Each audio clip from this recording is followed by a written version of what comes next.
Hello again, everybody. This is Dan Clouser, and welcome back to the Journey of My Mother's Son podcast. Today I'm joined with an old friend from Berks County, Santo Marabella. How are you doing, Santo? I'm doing great, Dan. It's really nice to be with you today. I'm looking forward to this. Before we get started, just to give our listeners a little background, I mean, you and I had served on at least one board of directors together for sure, and maybe, a couple others, but we always cross paths at functions and stuff like that. So we had, we served together on the, Berks County Visitors Bureau board for quite a few years. And, it's really good I love getting, my old friends on the show and, just going down memory lane a little bit and having fun. But this is going to be really exciting because you got some real cool stuff, Thank you.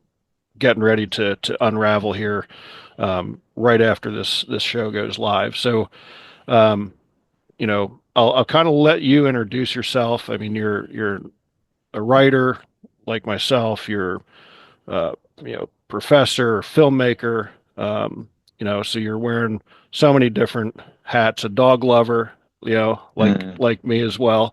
But just in your own words, who is Santo today?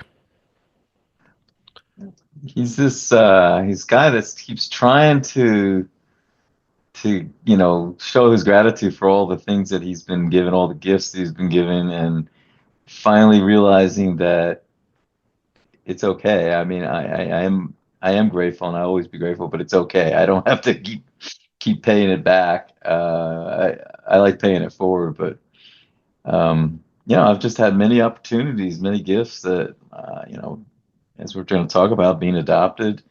And what I'm finding is a lot of adoptees have gone through the same thing where they just feel so grateful. Um, and it's a lot of it's complicated. It's a Yeah, complex thing. But yeah, being able to I think everything I do is around teaching. I kind of realize that I love that. when I'm writing, I'm teaching. When I'm teaching and training, I'm teaching. But when I'm directing or producing, I'm like, it's part of like helping to make something better. Helping to guide it. So yeah, that's at the heart of who I am as a teacher. Yeah, It's great. I I, really love being a teacher. I love that. I love that. So, like I said, you have been very involved in filmmaking and integral part of, um, you know, getting films to come to Berks County and bringing art to Berks County and, helping others be able to tell their stories and using Berks Mhm. County as a setting. But you've got a very, very personal project that is, you know, we're on the cusp of its release I right know it's right exciting. now. Scary as Um, heck. Very scary. I'm sure. I'm sure. Um, but you know, you're getting ready to release this documentary. You mentioned a little bit that you are adopted, Mhm. and you know you were part of what was called the child scoop era, Mhm. Baby um, scoop. Baby scoop baby era. scoop era, Hmm. in Italy. You were born in Italy and then adopted to U.S. parents shortly after that. But this is just a fascinating um, part of our history as a world that this Yeah. even took place. And I'm sure many of my listeners have no idea that this ever took place. I mean, until you and I reconnected and started talking about doing this show, I had no Yeah. idea that this took place. So, you know, let's let's talk about this journey a little bit. Sure. And just initially and I am going to take the easy way out, and I'll let you talk about what the title of the film is. But in English it means a seat at the table. So Right. tell me a little bit about what made you want to document this journey, because I'm sure um, you had to reopen some old wounds to go through this. Yeah. In stories,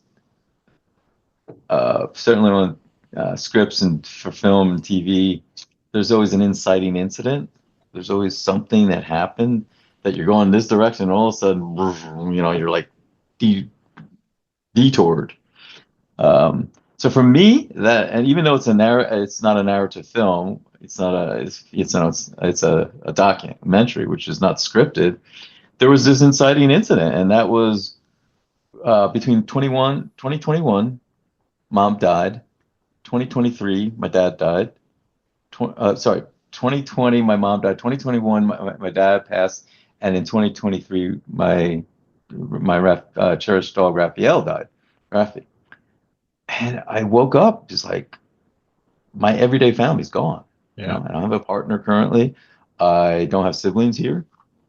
It's like and I think what happened is with me and grief, well, me and death don't have a great relationship at Yeah. all. Yeah. I feel you But with there. grief, mom was really sick, had end-stage kidney issues and cancer, recurrence of cancer. So, we all took care of her. I moved back home in 2019 from Fleetwood, and when she passed, we had dad, take care of dad, and had a wonderful caregiver throughout this whole process too, who really helped me. I couldn't have done it without her. And then dad passes in 21, and I still had Rafi, and then Rafi gets sick in the summer of 23, and got better, and it got worse. It's just horrible. So I had to do the right thing, as we know. The worst part of owning our fur kids is, or having fur kids is letting them go Yeah. when you need to do. And so it's like, okay, now who do I take care of? Hmm. guess guess Yeah. I need to start looking here, right? And it was a really dark descent for me, and I'm really usually very positive, optimistic, as you know, and love life and love the people and my tribe, and it was difficult. It wasn't, thankfully, um, you know, I never get to that place where I don't want to be here. I get to the place I don't want to be here like this, Right. right? I don't want to be in this way, in this state. And so, doing all the things that are really healthy, like talk therapy, and I started volunteering at the shelter for Humane Society. Did the weekly walks of all these dogs, getting my puppy fix, but helping to the great work they do. It just wasn't enough, And I went to a grief sharing group, and I did that for about 9 months. Which all these things were great and helpful, but it was like I. So with me, my pattern is always throwing myself into projects or work. Right. So I made the choice that I was going to, in 2024.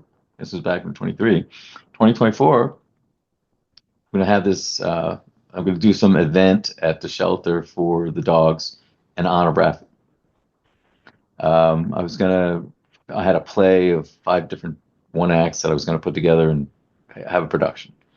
And I had this idea that I needed to tell my story about my adoption and what happens after in a film. Because for years, I don't know if you do this with any of your books, but for years I was like, is this story a play?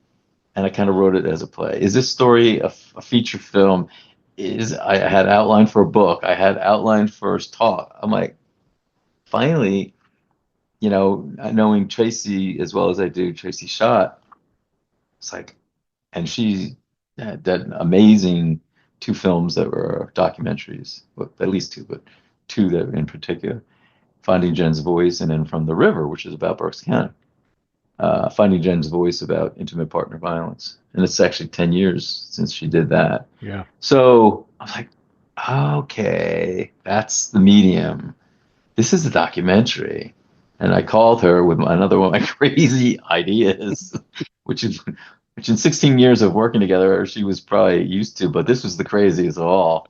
It's like, I want to do a film, and I want us to go to Italy and find some of these answers. And she's like, yeah, this is really cool. Let's do it. I'm like, oh my God, we're both crazy. So Um, it's one of those things where you ask that question and you're like, but what if she says no? And then you're like, But what if she says yes? Like, then what do we really Right? do? Like, Yeah, oh, I know, because yeah, and it just felt right. Like we did last February for the first time. We did Rafi's Be Like Rafi. It was a fundraiser. We raised, I think the first year we raised 26. This year we raised about 1,000 because we did it again. And then in May I had a production of what Rocky Road Ain't Always Sweet is the name of the play, and it's these 5 vignettes about really about kind of finding your place and finding home. It's kind of similar in some ways.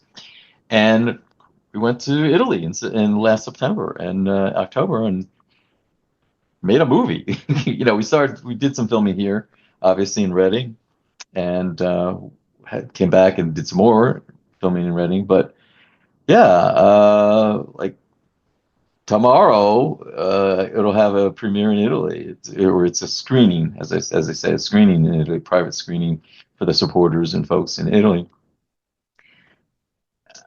Yeah, I mean, we can talk certainly about my actual adoption and how that all came about. If you think that would be, interesting to do.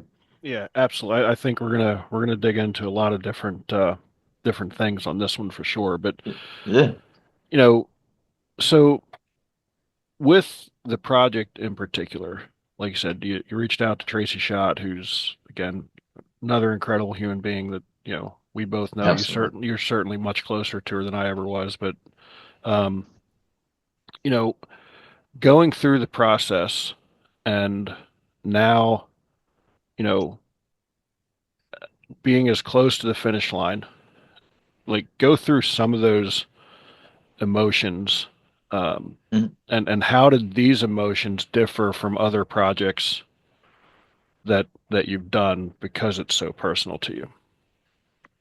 So, there's two journeys kind of going on here. The one journey was my personal journey of like finding peace, which, I'm looking for my place at the table was really this metaphor because everything Italian families happens at the table. Yeah, Good, it does. bad, different, right? Yep. And it just made sense to me that I'm trying to figure out now who's my family? Where's my family? What do I'm not that old. Like, how do I want the rest of my life to be? And so all that was giving me, as we say in Italian, giving me agita because it's like I don't know. I don't know which way to go. I don't know how to make sense of all this. And so that's that journey. Well, film has its own journey. Any kind of artistic project has its own journey with its own challenges, funding, not the least of which is funding. Um, Getting the right people on the bus. Remember the book? I forget who did the bus, but did the book, but I think it was Jim Collins. Talked about. Was it in Good to Great? He talked about getting the right people on the bus. I Yeah. think I might be, I might be right. And his whole point was, would you rather go on a trip with you not knowing where you're going, with the right with you know the right people, or would you rather have this great plan all mapped out, knowing where you're going, and not have the right people? I'm like, I'm going with the right people, and if we get lost, I don't care. Right. We'll And figure it that was out. his point, right? So we had the right people. My gosh, we had, starting with Tracy, and then Sebastian Nieves, who is our DP, director of photography, and Brad Bass, who's our editor, and Tony Gerber, who's our consulting producer. Tony's well-renowned documentarian, and his wife's Lynn Nottage. So I've worked with Tony and Lynn since 2012, really, on Yep. This Is Reading. You were still in Yep. town for This Is Reading? Yep. Yep. Yeah, Very powerful yeah. production. So I mean, it just all made sense, and it's like so we got all the people, and and did well, doing well with trying to get the funding and all that stuff that comes with it. But if you waited, and you know this too, if we waited for the money to come, we wouldn't do anything. It's like you got to put it out there. You do your best to get it, and things happen. It's like I'm not gonna wait for the resources to be here. And so we go, yeah. So we made a film, and the obstacles are what you would expect. It's like when, where, how, but also like the information, the credibility. My biggest fear, and I'll probably still have this through every screening I go to, is this compelling enough? People who know me, love me, great. They're gonna love it, right? That doesn't sell a film, right? Right. That's not Right. enough. And my fear is that people who don't know me was like, what the hell is he whining about? He had his charmed life. Right. What's he complaining about? Or worse, or just as bad is this vanity project that he's doing. This look at me, and it's none of that. The reason is not none of that. The reason I was doing this, the reason I wanted to share it is I'm a storyteller like you. I want to tell the story in the best way possible because I really believe that other people will get it, that it will resonate, that it will have this appeal because adoptees aren't the only one looking for their place, Right. you know? And we all have obstacles. For some people, the obstacle to finding where you belong could be substance issues. Yeah. For others, it's relationship issues. It's this, it's that. It's like we all have something. So this is my version of that. But I'm so exhausted by some of the stuff that comes out, some of the stories that the film, and it's like, oh God, can we tell some good stories? Yeah. That uplift us, that move us forward, not constantly scaring us.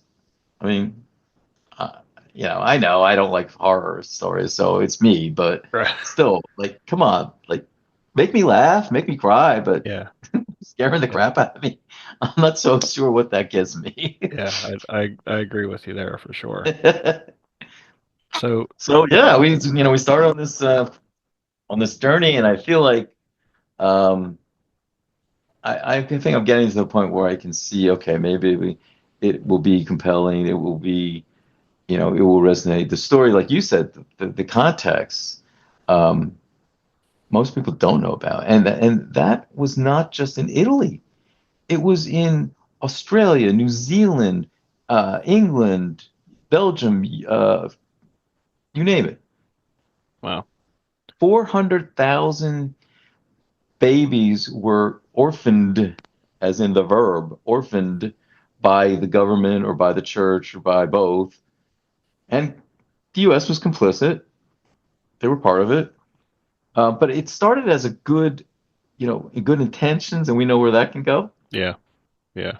And it's like, okay, um, whatever reason, women, women, unmarried mothers, and all the stigma that went with that. And so, okay, we'll get rid of that stigma because and we'll also give these babies a new opportunity, new chance. All right, I get it, but if you saw the 60-minute piece, it aired on October 13th. Um, it provides really important context for the story that we're telling. Yeah. Because the 60-minute piece is the reason what happened, and our film is what was the impact of that, Yeah. you know? Yeah. And I don't know if you noticed that at the slide, the little guy at the piano is me. Yeah. I did take notice of that. Yeah, because when I came here, excuse me. So while we weren't interviewed, I wasn't interviewed for the piece, but the producers were trying to decide who to talk to, but they included as many of the people that they were talking to, throughout. So it was really cool. It really gave credibility, I think, helped us with our credibility about our story, Yeah. kind of validated it. Yeah. And I think, just, and I'm not saying this to you just as a friend, but I mean, again, I had no idea this took place. And once I started doing, Hmm. my research for this interview here, Yeah. um, you know, I think many people are going to find this incredibly compelling. I don't think anybody's going to think it's a vanity project or, a woe is me thing or anything like that. Because I mean, this is crazy that for, just about a 20-year period, this was happening. This baby scoop era was happening, Yeah. where literally tens of thousands of babies were against their mother's will being taken from them and essentially sold to Trafficked. Yeah. parents in the U.S. And I'm assuming, were there some other countries that babies ended up in, or was the U.S. the hotbed? Yeah, yeah, definitely. I mean, I think even within like England, that kids wound up in other parts of England. But the key point was the mothers either were shamed or forced into giving up their babies because they weren't married. Right, right. And And some then some told their baby was dead. my Some, my birth mother, my birth mother was told that. yeah, which again is just Well, and I didn't believe her when I met her in '85 because I had these records and documentation that the church and this Catholic Social Services said this, and this, and they said your your your birth parents uh, couldn't take care of you. They didn't want you. They didn't come visit you, even though your older brother and sister was in the orphanage. They didn't visit you. And what I found out, and I had heard from her when I met her, she said to me, "They told me you died," and I'm like, "Okay, okay." I didn't believe her. right. When I went back this time, it became really clear that that's what she was told. Yeah, And the 60 Minutes thing corroborated that as well, because that's what they found. The $475 that he mentions, that they mentioned for the cost, um, I have a letter that says that we received your $475 to my parents, and now we can process your adoption. yeah. I don't remember the exact amount, but I know in that 60 Minutes piece that they did say that would be equivalent to, like, I think 4,500 or $5,000 today, Exactly, um, exactly. which is again just absolutely Well, absolutely I wild. did you know my dad? Did you know Sam? I did not. Okay. So he played a lot of gigs, weddings and parties and his band, right? Well, when I was growing up, he used to say, he would joke, but my dad was oh, my hero. But also, he would say stuff like, "Well, you were the best investment I ever made." Now I know why. I didn't realize what he meant. Like, Right. I thought he was just being sweet, but he's like, they paid a lot of money. Yeah. Yeah. Wow. So, So you found out you were adopted when you were 4 years old. yeah. Did you know that you were at that time? And I mean, I guess at four, you wouldn't have even really been able to actually digest it if they would have told you that you were part of this, whole, you They know, didn't know. okay. So So what they told me, this, how is it presented to them then? Like that's yeah, interesting. You just said, like, how is it presented to them that, that boy, here, this happens to be this beautiful baby from Italy. they extreme Catholicity. They were screening parents or exquisite Catholicity. I forget the phrase that they used. Is every parent who was going to be an adopted parent was screened by Catholic Social Services. At that time, it was called the Catholic Committee on Refugees, or Catholic Committee for Refugee Welfare, something like that. The Catholic Conference of Welfare and the Committee on Refugees. Anyway, they my parents had to be researched and had to sign documents that they were raised Catholic and they were, character witness, all this stuff, right? And they just thought, we want to adopt a baby, and Catholic Social Services said, well, we have babies in Italy. You're Italian. You have to be Italian. You have to be Catholic. You can adopt. They had no clue. Well, They told me, and I do remember this. They said, um, we weren't able to have our own children. We really wanted to have children. So we adopted you, which means we picked you. You were special, and you're our son. You know what I said? Are you going to give me back? wow. That's what I processed. They said, you have an older brother and sister, and we wanted to keep all of you together, but your parents kept them, which, right? Think about it. Okay. Hmm. And I was like, okay. And when I asked that question, he's like, oh, no, no, you're ours forever. And I had the next door neighbor, the Hellers. Um, they were golfers, Mike Heller. Okay. Yeah, great people, a wonderful family. And Jimmy, who's about my age and still closest of friends. And they go, no, you're just like Jimmy, forever. I'm like, okay, can I go back and play? that, Right. that was the extent of the trauma at 4, right? Yeah. Yeah. And then, of course, adolescence comes in and shakes things up a bit. And I started doing the search in college, but I didn't tell them because I always deferred to my parents, Ann and Sam. I always deferred how would they feel, how would it impact them, all those things. And really, until I went over, I was 25 for a wedding of a close friend, Martha Hunter, who grew up in Reading. Her family had springless shades, and they grew up, and went to grade school and high school together. And she was studying in Spain, wound up going back to live, was getting married. Really long story, as short as I can make it, was I went over early. I drove to Italy by myself from Madrid in a stick shift, and I don't drive stick. And her husband said to her, and she told me this later. She's like, because I was bucking like a bronco on his car, right? She goes, "Are we gonna see him again?" She's like, "Yeah."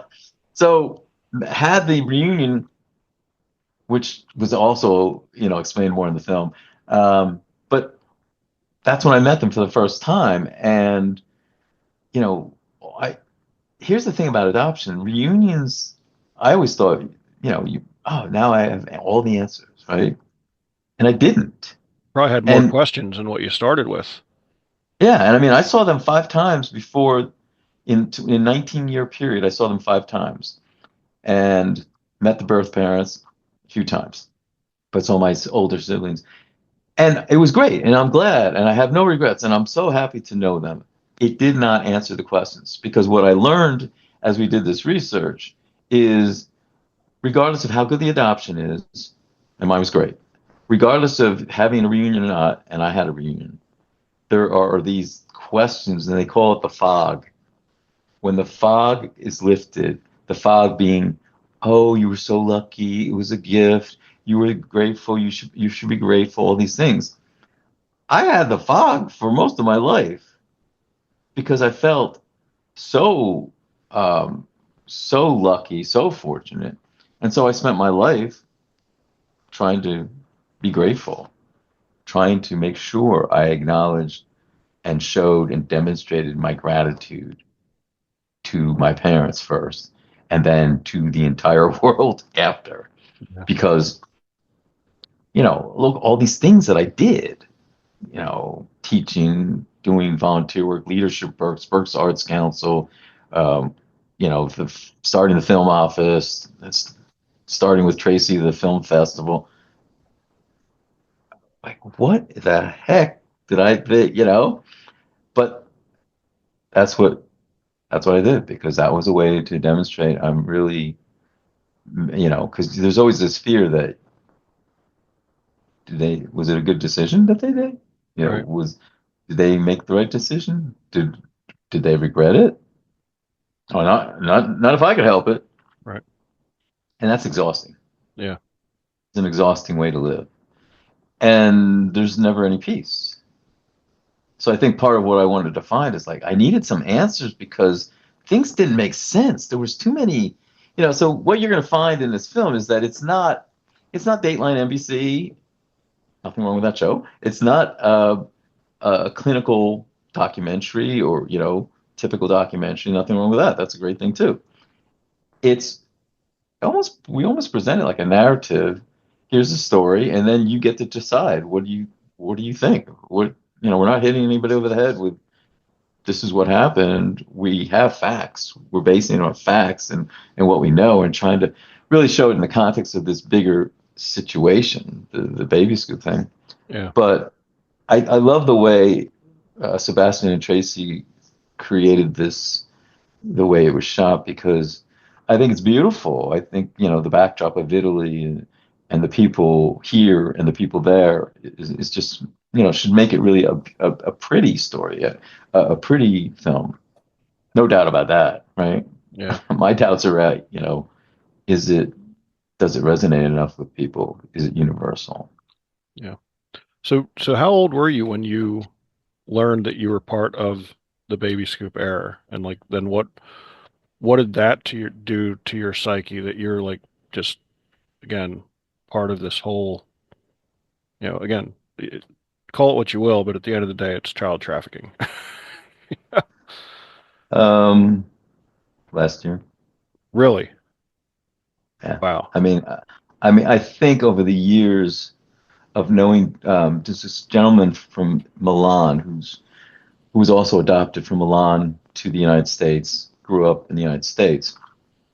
He found me in 2017 on Facebook, and he had been, well, since then, it's been 30 years that he's been helping other Italian adoptees find their connections. Now, I had already found people, but he's been a big help in this part of the story and helped me understand my story better. And I think officially, that all began in 2017, where I started to learn more and more about what all of us went through. Yeah. He found the manifest of the plane that I was on when I arrived. And there's a woman in Pittsburgh that I'm friends with now who was on the same plane as a baby. We were, six of us came over on April 28th, and we each went to different parts. Like she went to Pittsburgh area, I came to Reading, but we all came to the Chelsea Hotel in New York. Wow. And that's where this Catholic social agency had a room basically there where people, they met their kids. Wow. And so, yeah, I think while I've had some understanding of the bigger context, not really as much until this past year and a half. And it just, you know, when I started talking to adoptees who are millennials, I was like, why are they so angry? Yeah. They always seem really militant. And I said to Tracy, I'm like, adoption's a gift. What's the problem? Why are they, you know? And they were one who was open and really kind in the way she presented. She's like, they're gonna watch your. I think it was the first trailer. You saw the 5 minute one, right? There Yeah. was a really short one, 2 minute. And she's like, yeah, when they hear you say adoption's a gift, they're gonna shut down. I'm like, why? It was a gift for me. I'm not telling them what their adoption was. Right. Right. And then when I found out more about the context of my adoption, like, okay, now I get it. Now I get it. Yeah. Because there was no control, and still, I'm still getting resistance for information that I should rightfully have that is being blocked by Catholic Social Agency, by Conference of Bishops, who has the migration information. I had the document that I wanted the original of, to make a copy or to make a clear copy, and it was in November. Okay. I first contacted them, and they were like, "Oh, we could go to jail for giving you that." Wow. Why? Well, you have to get permission from them. I'm like, okay, who do I get permission from? Yeah. Well, we're not sure. Maybe your state, maybe New York State, maybe Catholic Social Aid.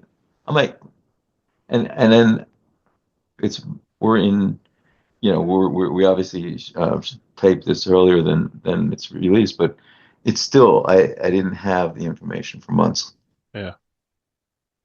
That's spot. I think the other thing that is going to make this very compelling to just the public at large is, even though it's a very personal journey for you and it's telling your story through this, it's really, addressing a deeper sociological issue that we're dealing with. And again, that films, a seat at the table in Italian, it's Il mio posto al tavola, which is a seat at the table. And I think that's something. I mean, you have a piece on your website that I'll actually read. I don't normally, I usually let stuff flow, but this is something that when I came across on your website, I thought it was um, very Sure. powerful. Okay. But you have a quote in here of from Brene Brown saying that, true belonging is not passive. It's not the belonging that comes with just joining a group. It's not fitting in or pretending or selling out because it's safer.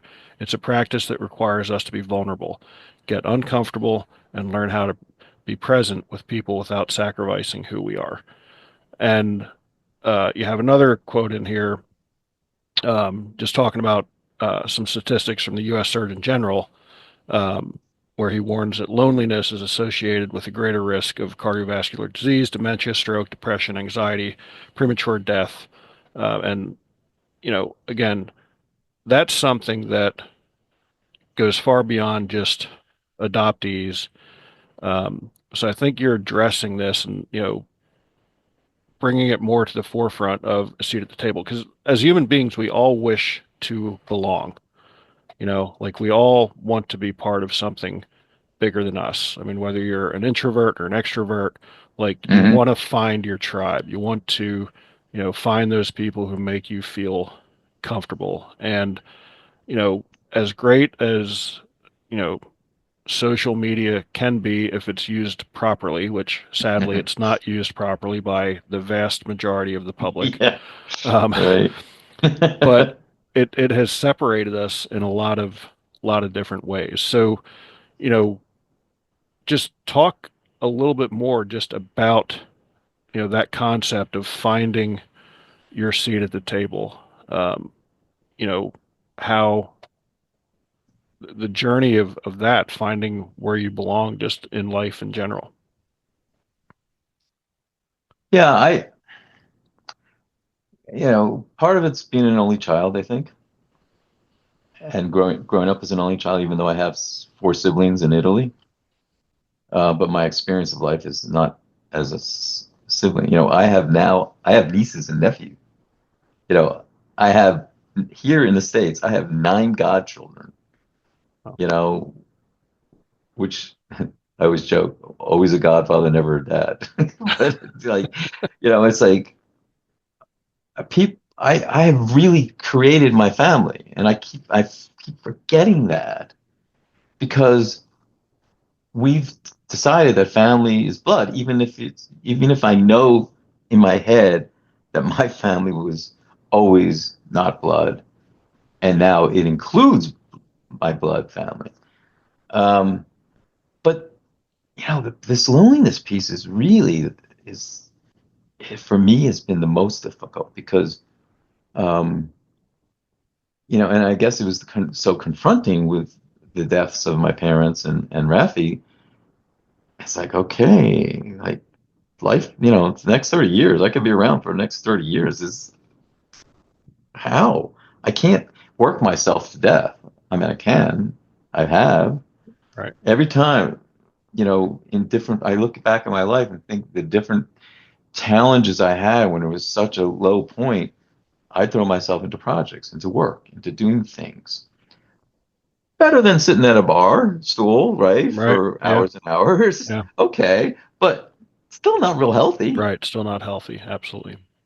So, that struggle is like, and I decided, like, I'm 64 going on, 65, and I don't know, I'm not going to do this the rest of my life here.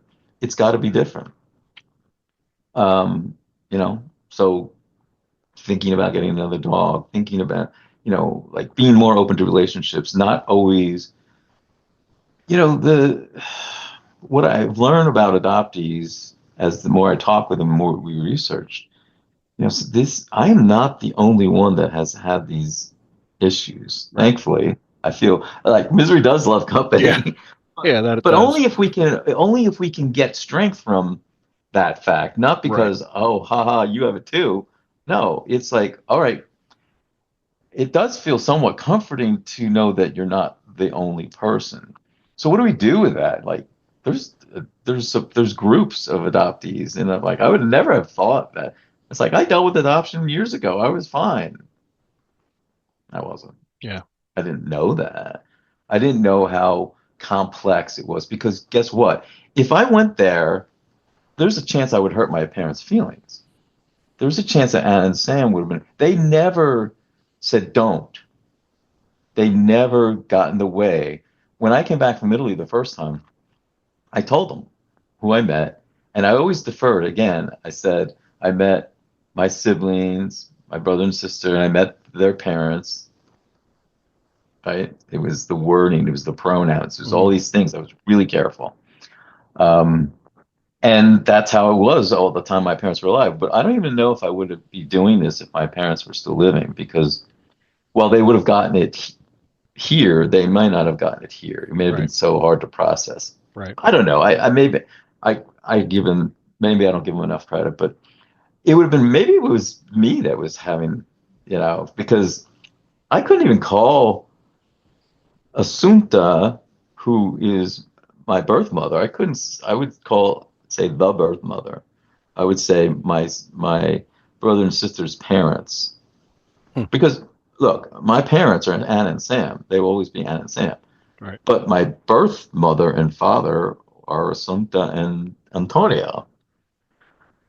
So I think I held myself back in many ways from finding out, but I had my reasons, and it's like I wanted it to be as easy for them as I could make it, and I was willing to defer Yeah. my, my what I needed. And I don't say that to whine that, oh, I had such, that whole thing. It's not that. It's just I thought that was the best thing, the best way to handle it. Yeah. Yeah. Yeah. Because there's definitely that fine line where, you know, you have a great relationship with your parents and you didn't want them to think that, the reason you were seeking out your birth mother was because you were unhappy with your relationship with them, but, and yeah, I'm sure with every adoptee out there, like that's part of that process that they've got to deal with when, you know, they're seeking out who their birth parents are, and yeah, it's definitely something I'm sure is just a tightrope to walk and a, balancing Yeah. act to process it yourself first and then how to, you know, bring it up to them or talk to them about, um, why you want to do it, even though you're completely and 100% happy with this family. And justified to find out answers too at the Yeah. same time. Like it's both. It's both. Yeah. I'm completely happy with who raised me, and I completely justified in trying to get answers to basic questions that most people have. Yeah. Who do I look like? What's my health background? What, all these things that natural born kids, have. And the thing is, I don't have the control or the power or the ability to get those answers. It has to be given to me. And, whether it's the law or the church, there's always reasons why you won't get that information. Yeah. Even in so-called open adoptions, um, the laws in Pennsylvania are still pretty archaic. Wow. Very interesting. Very interesting. So, Santo, I mean, we've kind of been all over the board talking about stuff. Yeah. Is there anything we missed that you think would be, really important to the listeners, um, you know, that would compel them to dig in and check this out?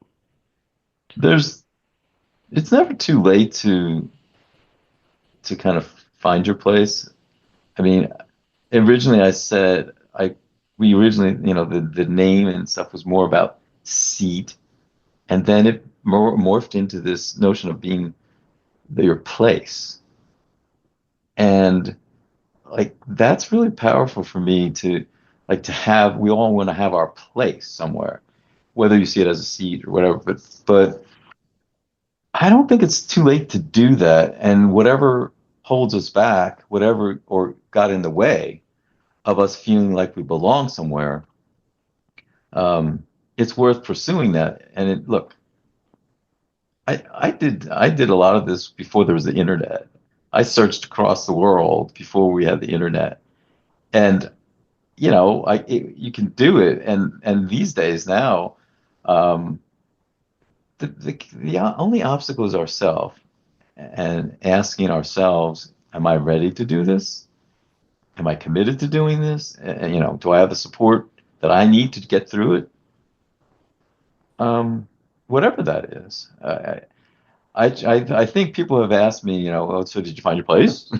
Like, Right. woof, magic, you found Yeah. your place. I'm like, no, I know I have a table. Yeah. I know I have a place. I'm not sure exactly how this all goes forward, but I'll tell you, I have peace, more peace than I've had in a long, long time. That's important. Yeah, it really is important. And, I think healing is occurring too, because I saw it in my siblings, I saw it in my nieces, because we've had more contact. And so what I'm going to do is I can't take away the pain that they had. And there was a lot of things that went on, and I can't un right the wrongs. And so the only thing I can do is going forward, I can do whatever I can to let them know that they always have my support, my love, that I always, even if I'm not physically there, I'll be there. And, I feel like I have two homes. That's So cool. I don't know where my place is at the table, but I know I have two homes, That's and cool. I feel really comfortable in both places. Yeah. Yeah. So, Santo, how would people, find out more about the film, find Sure. out more about what you do in general? Like, where can they find you on the internet? Well, I guess so. Il Mio Posto Film, ILMIOPOSTOFILM.com is everything you want to know about the film. It'll be on there, and some of the things we've talked about, the clip from 60 Minutes and things like that. And also a way to contribute to the film, because we won't stop asking for that. You just, Right. you can't not ask, right? And then my website too, for the work that I do, as my plays and film and the writing I do. I still write for the newspaper, which is always fun. MarabellaLLC.com is my company website, and yeah, those are Cool. good ways to connect. Cool. I'll make sure those links are both in the show notes as well. So Great. that brings us to our final question. As you know, the subtitle of the podcast is Many Little People in Many Little Places, which comes from the opening lyrics of the Michael Franti song Gloria, which go, when many little people in many little places do many little things, then the whole world changes. So it's one of the little things that Santo does on a daily basis to make sure the world is a little bit better place. I try to see the whole movie, not just the scene.